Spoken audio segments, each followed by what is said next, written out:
ಕಾರ್ಯಾಲಯ ಇರಬಹುದು, ಎಲ್ಲ ಸಂಸ್ಥೆಗಳನ್ನ, ಎಲ್ಲ ರಾಜಕಾರಣಿಗಳನ್ನ ಆಗ್ರಹ ಮಾಡ್ತೀನಿ. ವಾಟಾಳ್ ನಾಗರಾಜನ ಹಣದ ಮೂಲ ಎಲ್ಲಿಂದ ಬಂತ ಅನ್ನೋದು ಕಂಡಿಡಿರಿ. ಮೇಲಿಂದ ಮೇಲೆ ಮಾತೆತ್ತಿದ್ರೆ ಕರ್ನಾಟಕ ಬಂದು ನಿಮ್ಮ ಅಪ್ಪಂದು ಹೇಳಿದು ಕರ್ನಾಟಕ. ನಿನ್ನ ಮನೆ ಮುಂದೆ ನಾಯಿ ಸತ್ರು ಕರ್ನಾಟಕಕ್ಕೆ ಬಂದು ಕರೆ ಕೊಡ್ತೀನಿ. ಮುನ್ಸಿಪಾಲಿಟಿ ಅವ್ರು ಬಂದು ಇದಿಲ್ಲ ಅಂತ ಹೇಳಿ 6.5 ಕೋಟಿ ಕನ್ನಡಿಗರು ಮೂರ್ಖರಲ್ಲ. ಯತ್ನಾಳ್ ಹುಲಿ ಹೇಳ್ಯದ, ತಾಕತ್ತಿದ್ರೆ ಬಿಜಾಪುರ ಬಂದ್ ಮಾಡಿ ತೋರಿಸಿ. ವಿಜಯಪುರದ ಸಮಸ್ತ ವ್ಯಾಪಾರಸ್ಥರಿಗೆ, ಕನ್ನಡ ಅಭಿಮಾನಿಗಳಿಗೆ ಕಳಕಳಿಯ ವಿನಂತಿ ನಾನು ಮಾಡ್ಕೋತಾ ಇದ್ದೀನಿ. ಯತ್ನಾಳರ ಪರವಾಗಿ, ಸಮಸ್ತ ಕನ್ನಡಿಗರ ಅಭಿಮಾನಿಗಳ ಪರವಾಗಿ ಯಾವುದೇ ಕಾರಣಕ್ಕೂ ಇಂಥ ಬಂದ್ಗಳಿಗೆ ನೀವು ಕಿವಿ ಕೊಡಬೇಡ್ರಿ. ನೋಡ್ರಿ, ಎಂತ ಒಂದು ತಾತ್ಪರ್ಯ. ಬಂದ್ ಮಾಡೋದ್ರಿಂದ ಯಾರನ್ನ ಹೈರಾಣಕ್ಕೆ ಹಾಕ್ಲಿಕ್ಕೆ ವಾಟಾಳ. ಮಹಾರಾಷ್ಟ್ರ ಶಿವಸೇನಾ ಹೈರಾಣ ಆಗ್ತದೋ, ಏನ ಪುಂಡ MES ಹೈರಾಣ ಆಗ್ತದೋ, ಏನ್ ಅಜಿತ್ ಪವಾರ್ ಹೈರಾಣ ಆಗ್ತಾನೋ? ಯಾರು ಹೈರಾಣ ಆಗಂಗಿಲ್ಲ, ಯಾರು ತೊಂದರೆಗೀಡಾಗಂಗಿಲ್ಲ.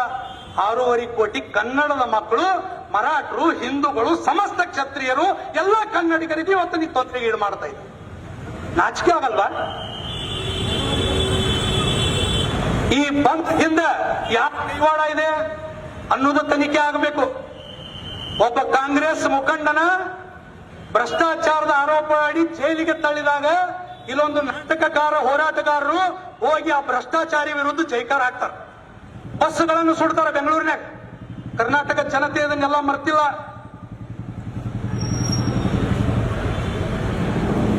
ಜನತೆ ಜೊತೆ ಆಟ ಆಡ್ತಾ ಇದ್ದೀರಾ, ಚೆಲ್ಲಾಟ ಆಡ್ತಾ ಇದ್ದೀರಾ. ಕೂಲಿ ಕಾರ್ಮಿಕರು, ಬಡ ವ್ಯಾಪಾರಸ್ಥರು, ಬೀದಿ ವ್ಯಾಪಾರಿಗಳು, ಸೈಕಲ್ ರಿಕ್ಷಾ ಓಡಿಸೋನು, ಟಾಂಗಾ ಓಡಿಸೋನು, ಆಟೋ ರಿಕ್ಷಾ ಓಡಿಸೋನು, ಹೋಟೆಲ್ ನಡೆಸೋರು ಮೊದಲೇ ಕರೋನಾದಿಂದ ಸಂಕಷ್ಟದಲ್ಲಿದ್ದಾರೆ. ದಿನನಿತ್ಯ ಅವರು ದುಡಿಲಿಲ್ಲಪ್ಪ ಅಂದ್ರೆ ಹೊಟ್ಟೆ ತುಂಬಂಗಿಲ್ಲ. ಮನಿ ಮಕ್ಕಳಿಗೆ ಇವತ್ತೊಂದು ಬಿಸ್ಕಿಟ್ ಪಾಕಿಟ್ ಬ್ರೆಡ್ ಒಯ್ಲಿಕ್ಕೆ ಆಗಂಗಿಲ್ಲ. ಅಂತ ಸಂದರ್ಭದೊಳಗೆ ನೀವು ಮೇಲಿಂದ ಮೇಲೆ ಬಂದು ಕೊಡ್ತೀಯಾ? ಇವನನ್ನು ತಕ್ಷಣ ಬಂಧನ ಮಾಡಬೇಕಂತೇಳಿ ನಾವು ಸಮಸ್ತ ಕನ್ನಡ ಪ್ರೇಮಿಗಳು ಇವತ್ತು ಆಗ್ರಹ ಮಾಡ್ತಾ ಇದ್ದೀವಿ. ಕೆಲವೊಂದು ಕನ್ನಡ ಪರ ಸಂಘಟನೆಗಳು ಇವತ್ತು ಅದಕ್ಕೆ ಬೆಂಬಲ ಕೊಟ್ಟಿಲ್ಲ. ಅದನ್ನ ನಾನು ಸ್ವಾಗತ ಮಾಡ್ತಾ ಇದ್ದೇವೆ. ವಿಜಯಪುರ ಜನತೆ ಸ್ವಾಗತ ಮಾಡ್ತಾ ಇದ್ದೇವೆ. ಆ ಎಲ್ಲ ಮುಖಂಡರನ್ನು ನಾವು ಸ್ವಾಗತ ಮಾಡ್ತಾ ಇದ್ದೇವೆ. ಆ ಬಂದ್ಗೆ ಬೆಂಬಲ ಕೊಟ್ಟಿಲ್ಲ, ನಾವು ಯಾರು ಆ ಬಂದನ್ನು ನಾವು ಆಚರಿಸಲ್ಲ ಅಂತ ಹೇಳಿದ್ದಾರೆ. 6.5 ಕೋಟಿ ಕನ್ನಡಿಗರ ಜನಪ್ರತಿನಿಧಿಯ ನೀನು ಅಲ್ಲ. ಒಂದು ವಾರ್ಡ್ನಲ್ಲಿ ಚುನಾವಣೆ ಗೆಲ್ಲಿಕ್ಕಾಗಂಗಿಲ್ಲ, ಕರ್ನಾಟಕ ಬಂದ್ ಮಾಡೋದು ಮಾತಾಡ್ತಾನೆ. ಇವರ ಆಸ್ತಿ ತನಿಖೆ ಆಗಬೇಕು.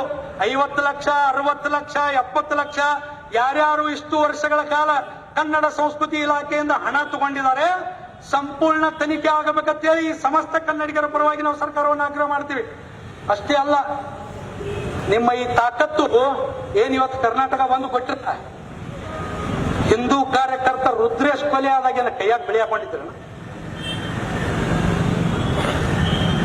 ಒಬ್ಬ ಮುಗ್ಧ ಹಿಂದೂ ಕಾರ್ಯಕರ್ತ ಶಿವಾಜಿನಗರದಲ್ಲಿ, ಬೆಂಗಳೂರಿನ ಶಿವಾಜಿನಗರದಲ್ಲಿ ಹಾಡು ಹಗಲೇ ಬಂದು ಜಿಹಾದಿಗಳು, ದೇಶದ್ರೋಹಿಗಳು ಅವನು ರುಂಡವನ್ನು ಕಡಿತಾರೆ.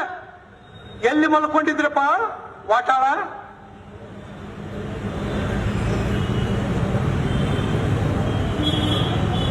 ಇಪ್ಪತ್ತಕ್ಕೂ ಅಧಿಕ ಹಿಂದೂ ಕಾರ್ಯಕರ್ತರ ಹತ್ಯೆ ಆಗ್ತದೆ. ಅವಾಗ ಒಂದಾದ್ರೂ ಸಂಘಟನೆ ಹೋರಾಟ ಮಾಡಿದವ? ಅಕ್ಬರ್ ಉದ್ದೀನ್ ಓವೈಸಿ, ಅಸದುದ್ದೀನ್ ಓವೈಸಿ ಅಂತ ನಾಲಾಯಕರು ಹಿಂದೂಗಳ ವಿರುದ್ಧ ಮಾತನಾಡ್ತಾರೆ. ಅವಾಗ ಬಾಲ ಮುಚ್ಚಿಕೊಂಡು ಎಲ್ಲಿ ಕೂತಿದ್ರಿ? ಯಾ ಕಿಸ್ ಬಿಲ್ ಮೇ ಚುಪಾತಾ ಸುವರ್. ಅಂತವರಿಗೆ ಇವತ್ತು ಸಮಸ್ತ ಕನ್ನಡಿಗರ ಬುದ್ಧಿ ಕಲಿಸಬೇಕಾಗಿದೆ. ಛತ್ರಪತಿ ಶಿವಾಜಿ ಮಹಾರಾಜರ ಬಗ್ಗೆ ಹಗುರವಾಗಿ ಮಾತನಾಡ್ತಾನೆ.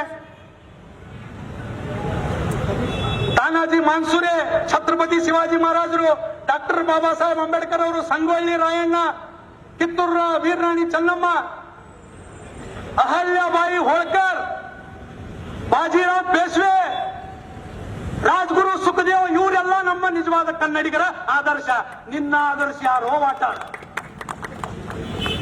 ಅಕ್ಬರುದ್ದೀನ್ ಓವೈಸಿನ? ಸುಮ್ಮ ಬಾಲ ಮುಚ್ಕೊಂಡು ಕೂಡು. ಅವನ ಆದರ್ಶ ಯಾರೋ ಹೇಳಿದ್ರು ನೋಡ್ರಿ, ಟಿಪ್ಪು ಸುಲ್ತಾನ್ ಅಂತ. ಷಂಡತನದ ಮಾತುಗಳನ್ನು ಬಿಟ್ಟು ಗಂಡಸರ ಹಾಗೆ ಮಾತನಾಡು ಅಂತೇಳಿ ಕನ್ನಡ ಪ್ರೇಮಿಗಳು ವಾಟಾಳ್ ನಾಗರಾಜ್ಗೆ ತಾಕೀತು ಮಾಡ್ಲಿಕ್ಕೆ ಇಲ್ಲಿ ಸೇರಿದೆ. ಕರ್ನಾಟಕ ಬಂದ್ ಯಾವ ಪುರುಷಾರ್ಥಕ್ಕಾಗಿ ಬಂತು? ಮರಾಠರಿಗೆ ಸರ್ಕಾರ ಅಭಿವೃದ್ಧಿ ಪ್ರಾಧಿಕಾರ ಮಾಡ್ಯಾರ. ಹೌದು, ನಿನ್ನ ಕೇಳಿ ಮಾಡ್ಬೇಕನ? ಬ್ರಾಹ್ಮಣರಿಗೂ ಮಾಡ್ಯದ, ವಾಲ್ಮೀಕಿಗೆ ಮಾಡ್ಯದ, ಹಿಂದುಳಿದ ವರ್ಗಕ್ಕೆ ಮಾಡ್ಯದ. ಯಾರಿಗ್ ಕೊಟ್ಟರು ಸುಮ್ ಕೂತಿದ್ದಿ ಬಾಲ ಮುಚ್ಕೊಂಡು. ಮರಾಠರಿಗೆ ಕೊಟ್ಟಾಗ ಒಳಗ್ ಬುಸು ಬುಸು ಎದ್ದನ. ಶಾದಿ ಬಾಕಿ ಕೊಟ್ಟಾಗ ಏನ ಕೈಯಾಗ ಬೆಳಿ ಹಾಕೊಂಡಿದ್ದಾನ. ಅವಾಗ ನಿನಗೆ ನೆನಪಾಗ್ಲಿಲ್ಲ ಕನ್ನಡ ಮಾತೆಯ ಪ್ರೀತಿ ಹೋರಾಟ ಎಲ್ಲಿ ಹೋಗಿತ್ತು? ಮಾನ್ಯ ಪತ್ರಕರ್ತರು ಕೇಳಬೇಕಿದನ. ಅಕ್ಬರುದ್ದೀನ್ ವಾಯಿಸಿ ಹಿಂದೂಗಳನ್ನ ಕಡಿತೀನತಾನ, ಒಬ್ಬ ಮುಖ್ಯಮಂತ್ರಿ ಶಾದಿ ಬಾಕಿ ಯೋಜನೆ ಕೊಡ್ತಾನ. ಕಲಬುರಗಿಯ ರೈಲ್ವೆ ಸ್ಟೇಷನ್ ನಲ್ಲಿ ಉರ್ದು ಬೋರ್ಡ್ ಇದೆ, ಹೋಗಿ ತಾಕತ್ತಿದ್ರೆ ತಗಸೋ ಮಿಸ್ಟರ್ ವಾಟರ್. ಇಲ್ಲ ನಾ ಕೈಯಾಗ ಬಳಿ ಹಾಕೊಂಡಿನ ಅಂತ ಹೇಳು, ನಮ್ಮ ವಿಜಯಪುರದವ್ರು ನಾವು ಹೋಗಿ ತಗಸ್ತೀವಿ. ಈ ಸವಾಲನ್ನು ಸ್ವೀಕಾರ ಮಾಡು, ಆಮೇಲೆ ಕರ್ನಾಟಕ ಬಂದ್ ಮಾಡೋದು ವಿಚಾರ ಮಾಡಕತ್ತಿ. ನಾಚಿಕೆ ಆಗಲ್ವಾ? ಬಡ ವಿರೋಧಿ, ಜನ ವಿರೋಧಿ, ರೈತ ವಿರೋಧಿ, ಕೂಲಿ ಕಾರ್ಮಿಕರ ವಿರೋಧಿ ಬಂದನ್ನು ಕೊಡ್ತೀಯ. ಯಾವ ಪುರುಷಾರ್ಥಕ್ಕಾಗಿ ಕೊಡ್ತೀಯ ಅನ್ನೋದು ನೀನು ಜನತೆಗೆ ಸ್ಪಷ್ಟವಾಗಿ ಹೇಳಬೇಕು. ಅವನು ಬಿಟ್ಟು ಬಿಡ್ರಿ. ಅವನ ಜೊತೆ ಕೆಲವೊಬ್ರು ಮಹಾಪುರುಷರು ಯತ್ನಾಳ್ ಅವರಿಗೆ